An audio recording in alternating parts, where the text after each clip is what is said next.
So we'll probably have to edit that I down a tried little bit. so hard not to laugh because I was I, like, he just started, and then he's like, I don't know what I'm saying, but I have to keep going. like my mouth is moving and my brain's like trying to catch up with it. Yeah, there's gonna be some Oh, editing. I have tears in my eyes.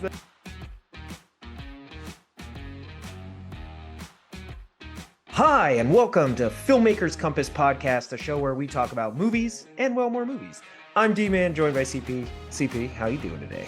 I'm pretty psyched because I love talking about movies, D-Man. I don't know if you know that, but that's like my favorite thing. Well, we're going to be talking a lot about a lot of different movies today, and one of the biggest awards ceremonies of the year, if not the biggest, at least in the film industry. So that should be pretty fun, and we do have some thoughts on this year's ceremony, which was actually, we'll get to it. Before we even start talking about the Oscars, CP, we got a ton of feedback regarding Dune Part 2. I do want to do some shout outs and recognize some of the comments and commentary you guys had about Dune Part 2. So thank you, listeners, for sending us your thoughts. First up is Drew Knox on Dune Part 2. How's this guy listening to our show? He had quite a few thoughts on Dune. Maybe he just wanted to share them with me, but I'm going to share his personal thoughts. Sorry, Drew. But he went on to say, I was almost totally done with the movie when they spent 5 minutes explaining the importance of him crossing the valley and coming back. Then he runs into the chick, and then it cuts to them taking down a salt miner. Like, wait, what the fuck? He actually wrote WTF, so he didn't say the F word. That was all me. I don't know, CP, do you have thoughts? I mean, okay, we're talking Dune here, and this is not the Dune Part 2 episode, so I don't want to do any spoilers. Like, is that cool? Yeah, that's fine. All right. What are your thoughts? Do you think they messed up that segment where essentially it's like he's doing the sand walking and he's in the desert? He's like learning how to be a Fremen, and then all of a sudden they cut to the battles. Yeah, and then after the battle, he's like back in the tent and he's getting a name, and like they basically did not have a sense of passage of time. It just felt like we could safely assume he spent some time in the desert because they all really like him now. I thought it was totally great because I'm not going to criticize anything about Dune 2 because it's almost flawless. How many times have you seen it? No comment. And then he goes, and I actually think he has a point here. And then he goes, and holy shit, why is the Emperor going to Arrakis at the end of the movie? And I don't want to call that a plot hole. I think it's half-heartedly explained that the Emperor is supposed to be going to Arrakis to deliver peace. He's the peace bringer. He's going to bring peace with his Sardaukar. But be seen as a peacemaker. I mean, to Drew's point, though, I mean, if he just like doesn't do that, you don't have the ending. I kind of get it. And again, not spoiling. I mean, the Emperor's in it.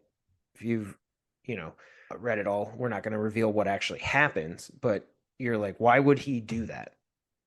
All right, Drew's not a fan. We get it.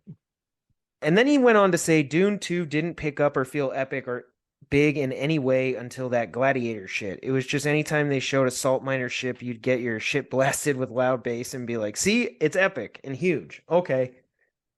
All right. So this guy just doesn't know about movies. That's what you're telling me. Gotcha. I mean, Drew, I don't know. It's definitely, maybe it's my inflection, but it is coming off a little bit like you didn't love it, like basically every other person alive. Maybe he's just got strong feelings. I don't know.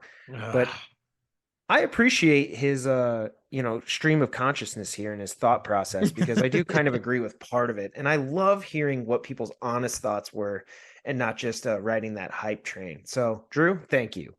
Next up is Boone on Dune Part 2. He said, finally saw Dune. Goddamn fantastic. Loved it. Great movie. And you can watch 1 and 2 back to back and it'll feel seamless. So you're correct. But we knew Boone would love it. That's like totally right up his alley.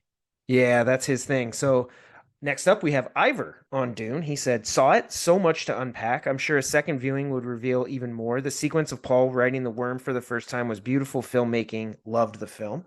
So Ivor, again, had a feeling you might like it, man. I probably, you know what, now that I think about it, Ivor, I should hit you up. We should go to the movies together. Date night. So let me know if you're open to it. But maybe we go catch a movie or something this summer. That would be a lot of fun. Drucker also chimed in on Dune, said, almost finished with the podcast. What a great episode. Thank you. Thank you, Drucker. Thank you. Really appreciate that. That's amazing. And he said, "Boy, did I love Dune. I had COVID when the first one came out, so I watched it at home. Saw Dune 2 in theaters, though, and I'm so glad I did. Saw it in Dolby Atmos. What an experience. I Yes. might watch Dune 1 and then see it in IMAX this weekend. The scene from the Yes. Harkonnens' home planet was amazing, though. I would easily choose this one over Oppenheimer for Oscars, also. Damn you." Boom. Drucker and I are both in Wow, agreement on Drucker, that. you brought that comment down so hard at the end. Because yeah, I'm still gonna go with Oppenheimer. I actually watched Oppenheimer again this weekend before the Oscars because why not? It's just an excuse to watch it again. I've probably seen it like 12, 14 times or something. I don't know. I just love that movie. And then lastly on Dune is Michael Tacone. Mikey chimed in and said, I know I'm going out on a limb here, and I don't know film like you, but I think Dune 2 is one of the best films I've ever seen. So Well, Mikey, that's absolutely correct. it's not for me. It wasn't the best film I've ever seen. I think you are going out on a limb there. He said it's one of. He didn't say it was the best. I mean, how many One of one-ofs? 100, one of Yeah, 70, one of 15. I mean, I think all of those are reasonable. I think for a lot of people, it probably is the best movie they've ever seen, or at least probably one of the best theater experiences they've ever had. Mhm. That's got to be true. And I would bet if you start making top 10 lists of just people's favorite movies, Dune 2 might start popping up. I mean, right now I know it's going to show up, but I'm saying in like 5 years, how do people remember Dune 2? I think Dune 2 is going to be higher regarded in the future than it is now. Because we'll have Okay. Dune 3. It's going to win a bunch of stuff at the Academy, at the Oscars next year. I think it's going to go down in history more favorably than it is right now. Just calling 'Cause, I it mean, now. let's face it, CP, we've kind of talked about this before, but like a perfect example of that is The Force Awakens. I remember Mhm. everybody was so high on that movie, and they're like, this is the best Star Wars movie. And for some people, I understand that's the first Star Wars movie they saw in theaters. I get it. But, people were like, this is amazing. It's so good. And I remember, like, I called you the day after it came out, and I was like, I guarantee you in 10 years, this movie will not be as highly regarded as people are talking about it today. There's Mhm. just no way. I was like, it was fun. It's good. If you like Star Wars, you'll like it. There's not a lot to hate, but people are talking about it like they are about Dune 2 right now, and I'm like, I don't think it was warranted. No, I would agree.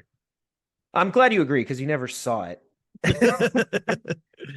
So there's that. But anyway, that does it for our shout outs. We actually do have additional comments that we will get to. We're going to bring up more of what you guys have been saying in regards to some of the Oscar discussions and all of that. But for this episode, I wanted to focus our shout outs on Dune. And I want to say a big, big shout out to just all of our listeners, all of you guys, for sending your feedback. This is incredible. We're getting a ton, CP, and it's awesome. It's just so good to be back and talking movies. I'm glad you're so psyched. But Did you have any shout outs? yeah, just to the city of Hollywood. You suck. Oh, God. Why? What happened Well, now? I'll get into that story when we're for the main episode. But You don't want to shout out your dog or anything? no, You don't play this for him when you're not home? I'll shout out Denise for making an epic Dune Part 2 that I have seen multiple times. Oh, shout out. There's a guy who's seen Dune Part 2 10 times already, and he's going for 20 in the theater. And that guy's just my hero. Keep it up, man. I He's hope he going to gets like spend 35. over a day of his life I know. How cool is in that? the theater watching Dune, which is pretty cool. It actually reminds me of that comment from like Friends, where Monica's talking about their old boyfriends, and she's like, Roy saw Star Wars in theaters like 12 times. He got his name in the paper. Yeah, he got his name in the paper. That would have been me. I would have gone. If they put Star Wars back in the theaters, I'll go multiple times. We know. We're planning on you going to see episode 1 about 4 times in May. Yep, I'm going. I'm going to take over from here. It's time box office breakdown.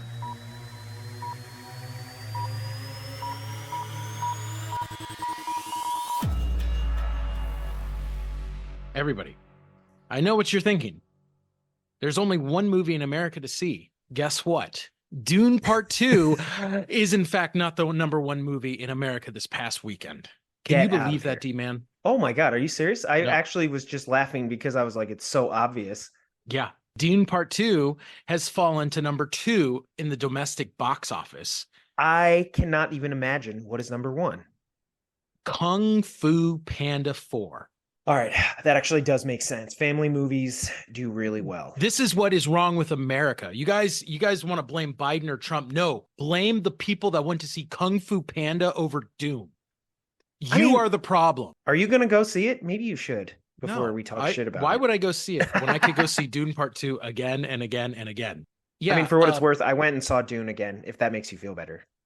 well, I did as well, but Dune Part 2 only made just over $46 million, and Kung Fu Panda made almost $58 million domestically. Oh, the box office is on Wild. fire. That's good numbers.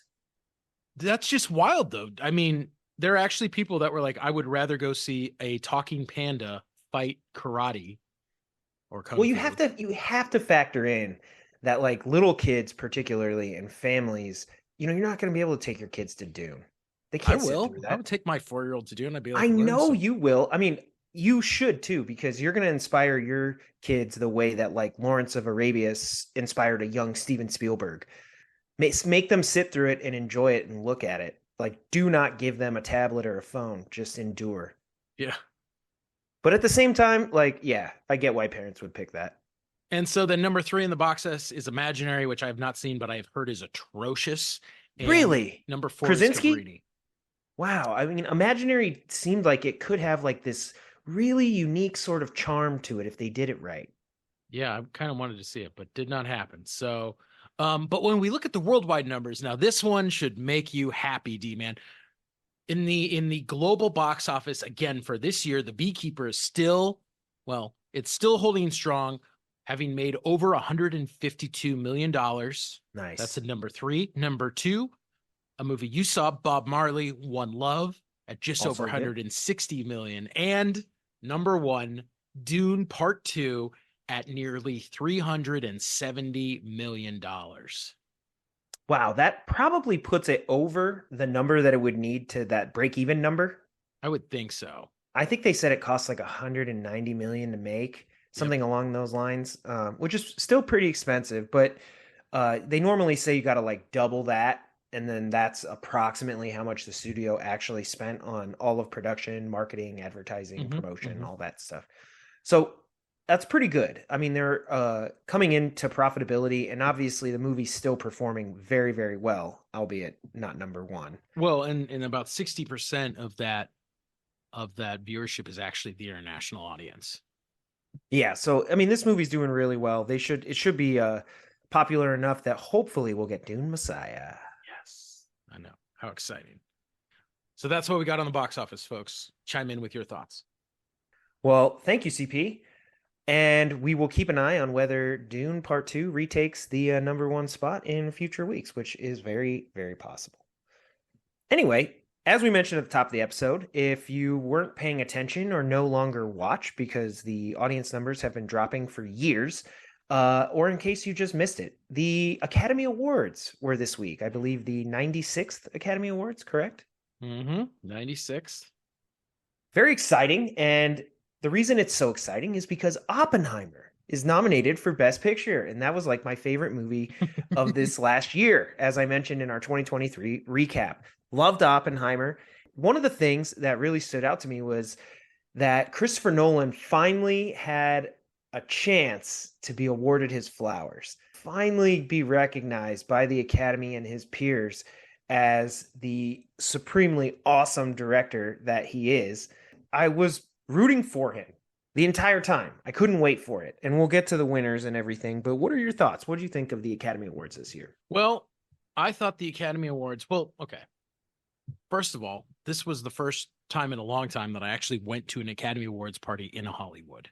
Oh my God. Did you dress up? Yeah, of course. You got to look good. Nice. And I was so stupid because there's like 4 ways into Hollywood and I picked the worst one. I got off the 101 and headed west into the city with the Academy Awards happening in Hollywood. It was a nightmare.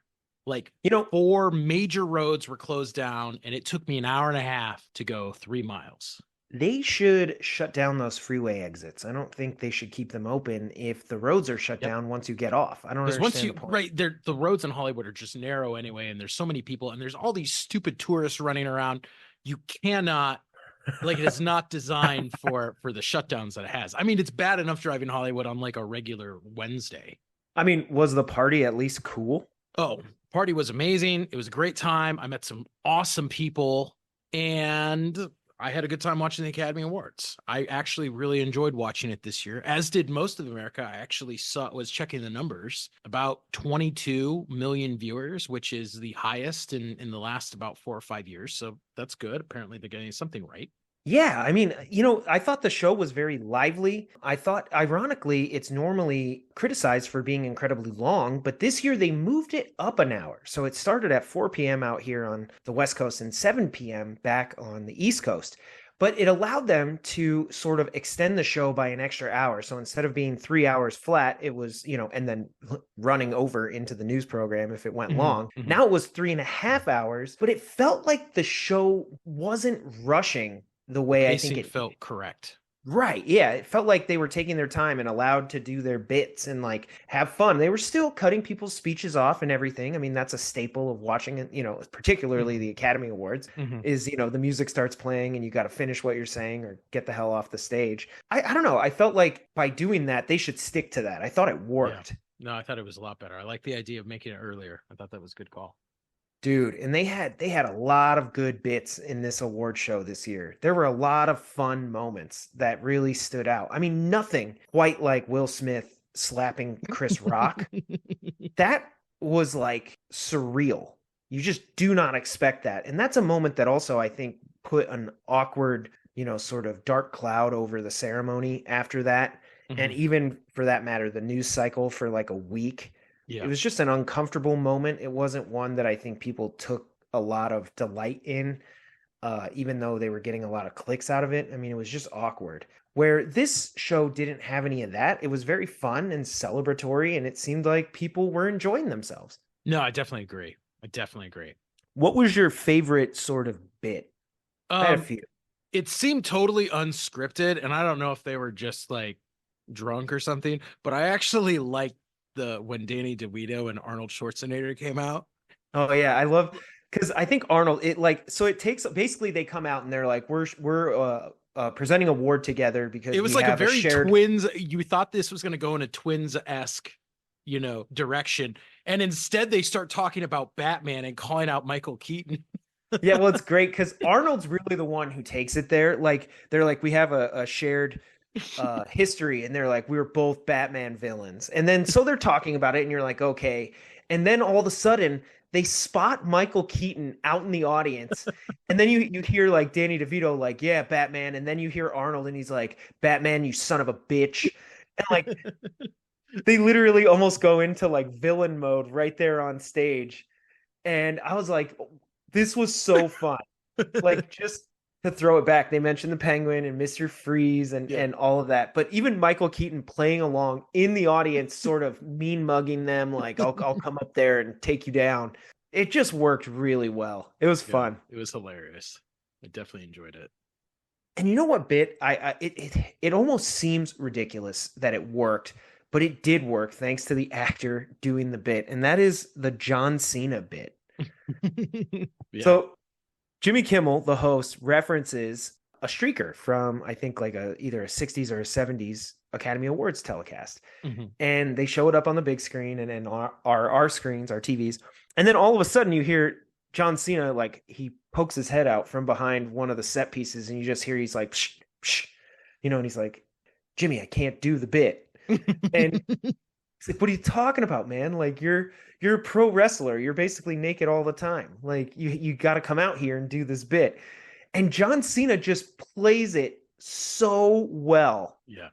Yeah. Like they had a real good exchange where, Jimmy Kimmel's like, come on, man, it's going to be really funny. He's like, the male body is not something to laugh at. And then Jimmy Kimmel's like, mine is, Yeah. I enjoyed it. That was good too. And he just went all in on it. Like when he started scuffling across holding like the costume design, and then it works because it's for costume design and he's naked. Yeah. Like the whole thing worked. It just, and it could have been really weird or awkward or whatever, but John Cena just knocked it out of the park. Yep. No, it was funny. So I know some people online were complaining because they're like, oh, little kids are watching this show. But I was like, it's a joke. It's a gag. It's not, he's not really naked. Like, they're messing around, but whatever. And then another bit was when Jimmy Kimmel came out and actually read Donald Trump's Truth Social Mm, post, which was a lot of fun in a way because it made the show feel like organic. Like I remember when he read it, I was like, "Oh my God, I bet Trump really wrote that." Like mhm, so mhm. I went online and he did. I was like, "Yeah, he totally that's exactly what he wrote." Yep. And it just I don't know, there was like an organic quality to it. Like I Yeah, it think didn't feel scripted like some years it does. yeah, like Jimmy Kimmel when after who won the best female actor? Emma Stone. Emma Stone. I was going to say Emma Roberts. I don't know why. Emma Stone. Like when they were walking off, he's like, and make sure you tear up that envelope, a reference to the La La Land Yeah, snafu. yeah. Like it just had, there was an organic feel to the show this year that really worked. I don't know. I liked all that. No, I did too. So, what did you think of the performances? I I mean, mean, obviously, I'm Just Ken was the best one, hands down. it was fun. What do you mean it was fine? It was so much fun. I thought Ryan Gosling knocked it out of the park. I thought having all the actual Kens from the movie come on the stage and perform. I think his interactivity with the camera, and then Slash was the guitarist. And even when he started his performance and he's sitting behind Margot Robbie, who was Barbie, it just worked. Well, I just thought it was a little weird because literally they're queuing up the Ken stuff right after that guy's talking about how everyone in Ukraine is dying from Russia, and I was like, All you right. know, That is weird. maybe Yeah. we needed a little bit more of a separation between the two.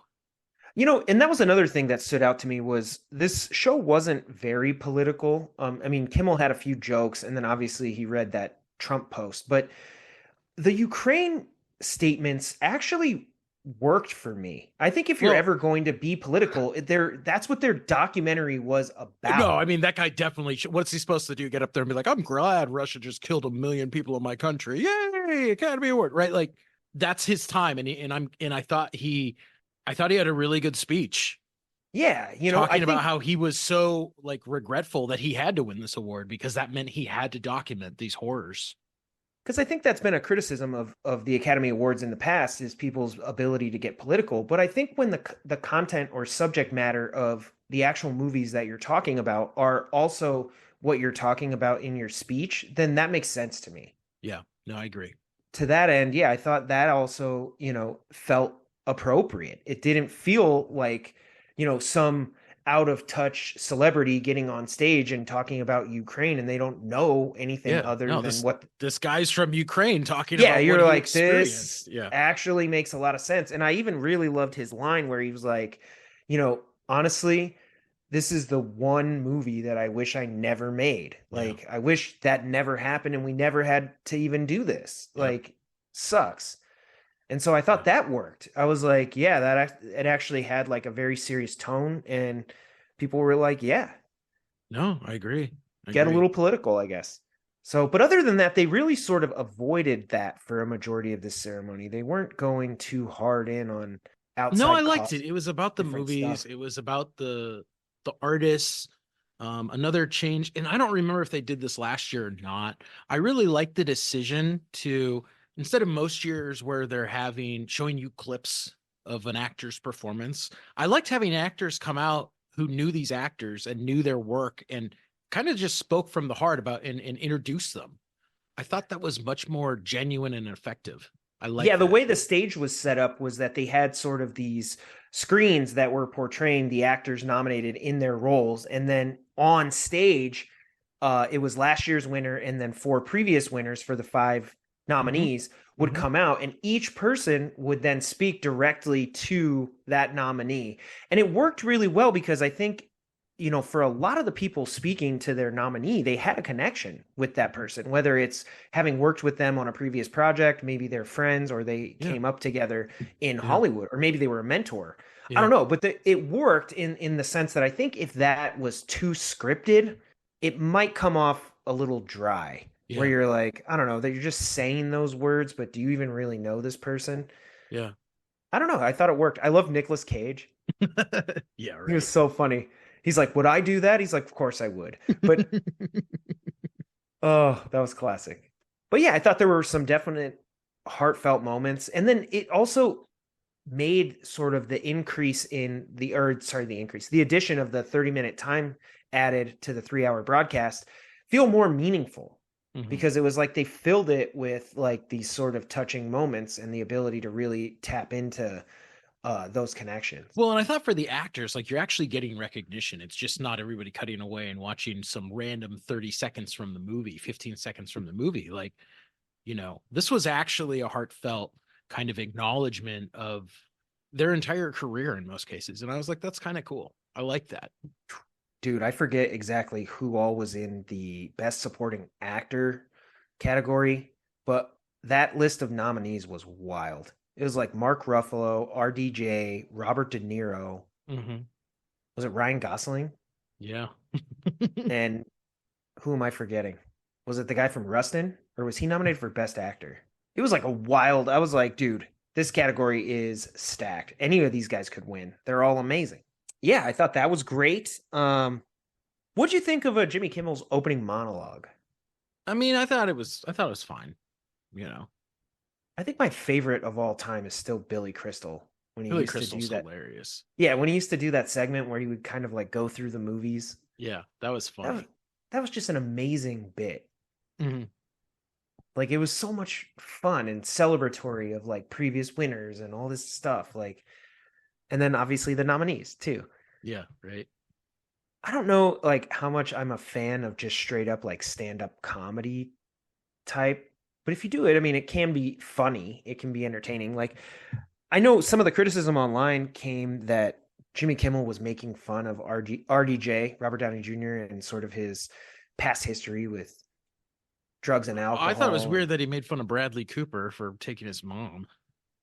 Yeah, he like mentioned it like 3 times. I'm Like, maybe the first mention works, but then he was like, he made a comment where he's like, how many times do you have to take your mom to an awards ceremony before you're just dating your mom? And you're like, that's kind of weird. Well, and I'm like, come on, bro. Like, who's more successful here, Bradley Cooper or Jimmy Kimmel? Yeah, that, and like, I think it would be an honor to take your mom.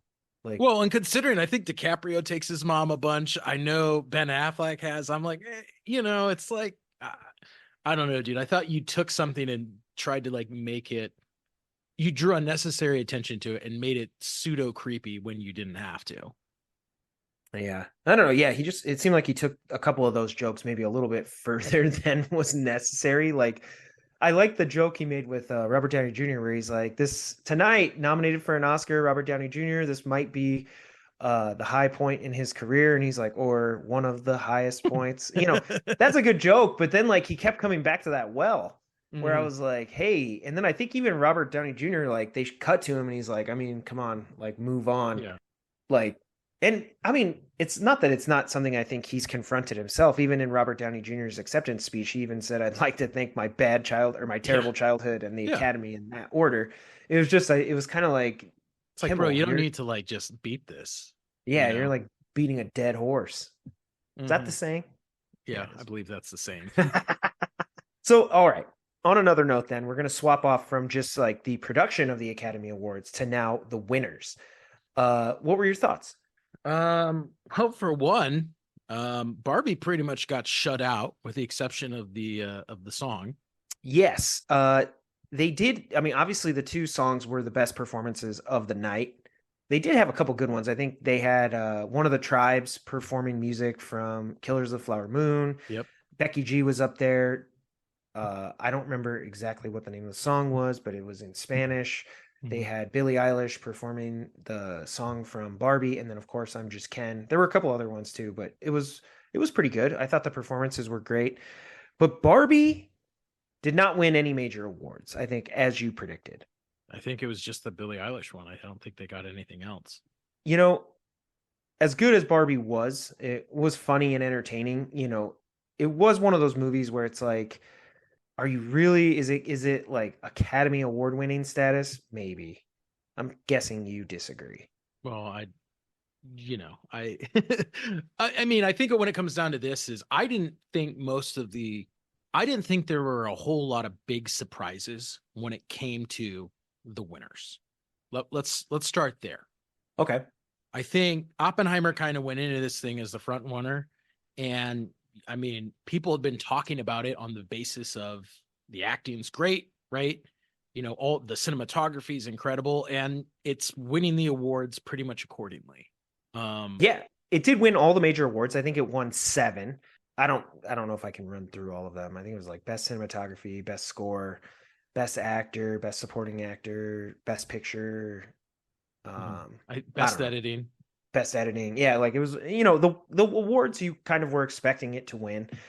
I think if there were any standouts, I mean, Emma Stone winning, I don't know that she was the front runner. I think as predicted by us, the front runner was Lily Gladstone, Mhm. who had won at other award ceremonies. Yeah, So normally that's a, pretty good solid indicator. predictor. Yeah, on who's gonna, be the front runner at least. And that was a little surprising. I think Emma Stone was even a little surprised. She seemed a little off guard.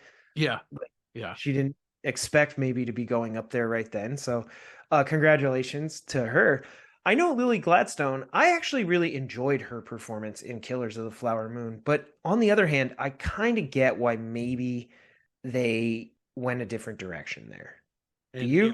are you saying, is that just because she feels so secondary to this story that is De Niro and DiCaprio and their I think maybe a plotting? tad in terms of like her overall dialogue spoken and her sort of agency within the story. Where I think, unfortunately, and seriously, unfortunately, a lot of terrible things are happening to her character, Oh yeah. but she's not making a ton of choices. But I thought Lily Gladstone's performance was really good.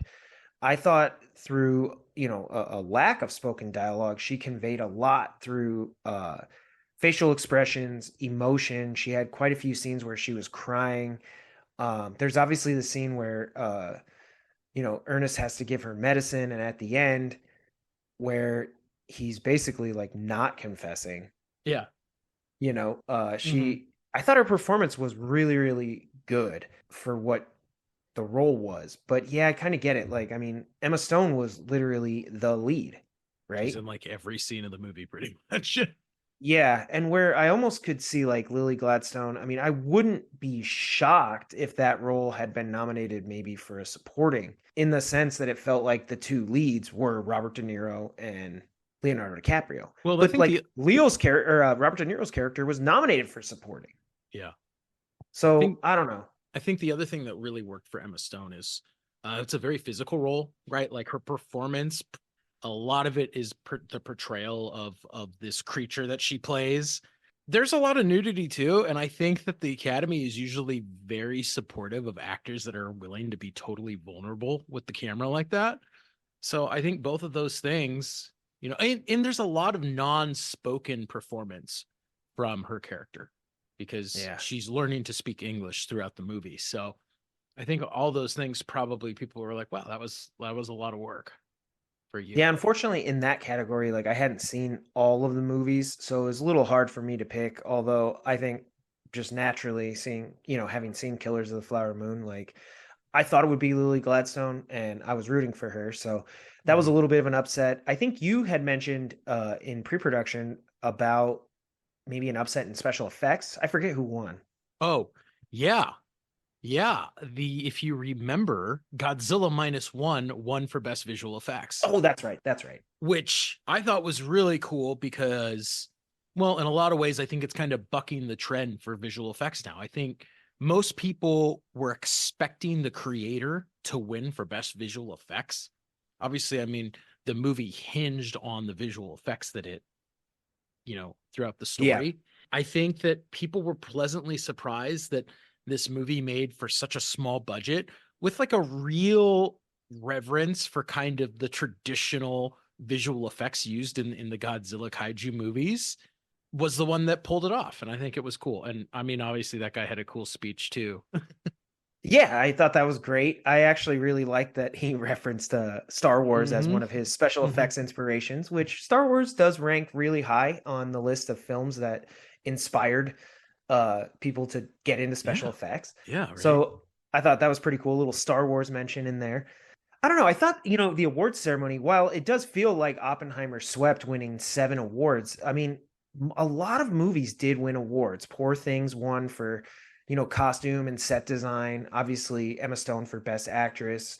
Hmm. Um, American Fiction won for best, was it original screenplay? Adapted screenplay. Adapted screenplay? Okay. Yep. Godzilla minus one won for special effects. Divine won for the holdovers, which Mm. was awesome. I loved her speech. I thought she was great. She was really good. I like that speech. Yeah. Yeah, it was a great. I was really glad they sort of kicked the show off with that because it kind of kicked off on a high note. Like there was a lot of emotion. She was tearful, She's very and genuine. Yeah. yeah, it was a great. I mean, that's a great performance. So I loved her character, and that movie was great. We talked about that. So just rewind to a couple episodes if you want to hear our thoughts on that. But Mhm. a lot of movies got a chance, for some recognition, except for unfortunately Bradley Cooper and Maestro. Yeah, totally. Pretty much shut out. Bradley Cooper is going to get his flowers. He's going to win. The guy is just too talented not to. He's like Leo. When Leo was like, you're like, dude, Leo's put up a few Oscar worthy performances at this point, but it took until The Revenant for him to get the award. And who knows, Leo might only win one, which is wild. It's crazy. He's such a talented actor. Well, speaking of someone finally kind of getting their moment, I think we've alluded to it. Chris Nolan, best director, Amazing. and the man certainly deserved it. Yes, I mean, if you think about him as sort of the like blockbuster director of the 2010s Yeah. and even really like 2000s, let's just go Mhm. 2000s so far because we're going Yeah. all the way back to like Prestige, Batman Begins, Dark Knight. Like Yeah. this guy has been bringing it every freaking movie, and not that every movie's been a home run, but I mean, man, he just brings it on all of them. And you know what, I still to this day cannot believe this, but both him and I think is it Emma Thompson? Yep. They both thanked Universal, as they should. But what the hell was Warner Brothers thinking? I'll never know. They literally had first look at any movie that the best director, right now wants to make, and somehow they pissed him off enough to where he left. And I Yeah. feel like you just released Tenet in theaters and take an L. Yeah, right. Like, Just keep Chris Nolan happy. He deserves it. And he's made yeah, so much like, money for the studio.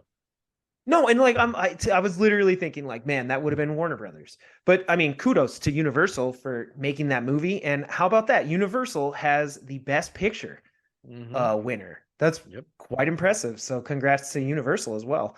But dude, I was rooting for Christopher Nolan the whole freaking time, just waiting Yeah. for it.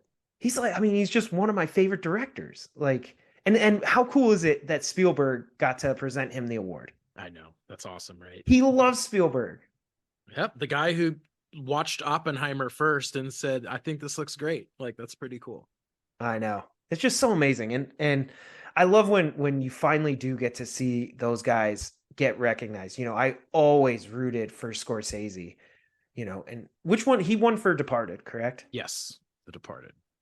Which again, I'm like, Goodfellas, Taxi Driver, and not that I just watched The Departed and it's awesome, but I'm like, this guy has some classics, like some of the best movies of all time. And does he only have one directing Oscar? Just one. That's wild. I mean, he's that good. I mean, Spielberg only has what, two? Did he win for Schindler's List and Saving Private Ryan? No, he didn't win for Saving. He won. Yeah, he won Best Director, but it didn't win Best Picture. Yeah, wasn't it like a American Beauty or something Yeah. ridiculous? Probably no one's watched in 20 years. Sorry, American Beauty. But Saving Private Ryan, it's amazing. But yeah, it was great. I thought Nolan had a good speech. Speaking of speeches though, I thought I loved Robert Downey Jr.'s. I liked how literally it was him thanking his wife for, What did he say? everything she does for him. Loving me back to life. Yeah. Yeah. And I also love Cillian Murphy's speech. Yeah. I thought when he talked about how him and Nolan tried to put this very humanistic look on one of the most inhuman things in human history, I was like, yeah, and that's why Oppenheimer works as a movie. I know. God, I love it. It's just so good. what like a great cautionary tale for our time. But I'm not going to dive into Oppenheimer. I should probably just record myself talking about it. Just Just to do have the it. Oppenheimer episode. Yeah, just to have it. My thoughts. But yeah, other than that, CP, I mean, just big congratulations to all the nominees and all the award winners. It was a fun Oscars. It just like I remember afterwards, I ended up going over to my in-laws to watch it, and we were all like, I actually really enjoyed it, which was surprising because, normally I don't want to say it feels like something you have to get through, but you're kind of like, Well, but okay. sometimes there's this like elitist, pretentious attitude associated with the Academy Awards that I think turns a lot of people off. Yeah, And this definitely. wasn't Especially it. recently. It was really it felt much more about a love for cinema, which has Was been good. kind of void from the Academy Awards for a while. Yeah, and it's weird because like they made it longer, but I didn't notice it. I thought it worked. Yeah, I So agree. build on that, guys. Start here, and you're on your way up. So look at look at what worked, what people liked, what were the most talked about moments, and make sure nobody slaps anybody. Right? Always good advice. No assault. Yeah, right. Well, yeah, I think that does it, CP, for our episode this week. So it's a little bit shorter, but we just wanted to talk Academy Awards because we both set aside time to sit down and watch it. You actually got to party, which I'm jealous. I think that would have been fun. It was a lot of fun. I was hanging out with celebrities and you were hanging out with your in-laws. So, yeah. There you go. Yeah. And They're audience, celebrities to me. Oh, You know? you're so sweet. I'm glad they listened to the show. Thanks, Audience, let us know your thoughts. What did you think about the winners? Were there any surprises? Were there any upsets? What did you think of the show? We're curious to know. Yeah, be sure to continue the conversations. You can follow the podcast at filmmakerscompass.com and all of our social media at FilmCompPodcast. You can follow me at Big Kid D-Man and CP. You can follow me at NDCal5. Thanks for hanging out and talking about movies. You can catch us back here next episode. And until then,